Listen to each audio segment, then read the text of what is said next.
tentang pementasan teater yang tidak jauh tema dari cinta, dan ini sepertinya seakan tidak pernah habis untuk dijadikan bahan cerita. Saudara, kali ini Teater Koma bertutur soal cinta melalui pementasan yang bertajuk Tanda Cinta. Ya, cerita ini tidak hanya membahas perasaan sepasang suami istri, dialog-dialog seputar politik juga mewarnai pementasan teater ini.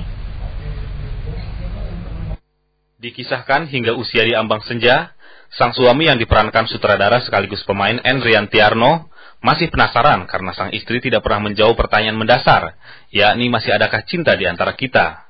Namun bagi si istri, mencinta tidak harus dengan kata-kata, namun lebih nyata dengan tindakan. Dengan 3 penari dan 6 pembawa cahaya, tidak hanya cinta sepasang suami istri, tapi juga celotehan politis mewarnai pementasan teater. Bikin mereka kelihatan lebih pintar dari aslinya. Padahal kata-kata dikoreksi editor. Orang tidak rela membuat itu sampah. Pesan-pesannya ya pasti pesannya untuk negara dan bangsa kita. Apa itu, Mbak? Yaitu, tolong kita lihat kembali cinta kita. Kita mulai dari kita mulai dari rumah kita mulai dari saudara kita mulai dari bangsa kita. Mudah-mudahan itu bisa membuat peradaban bangsa ini lebih keluar cintanya.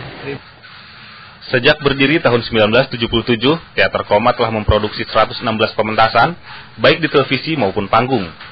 Dengan tanda masuk Rp20.000 untuk mahasiswa dan Rp100.000 untuk umum, masyarakat dapat melihat pementasan tersebut hingga 24 Mei mendatang di Gedung Salihara, Pejaten, Jakarta Selatan. Riko Anggara dan Agus Priyatno melaporkan dari Jakarta.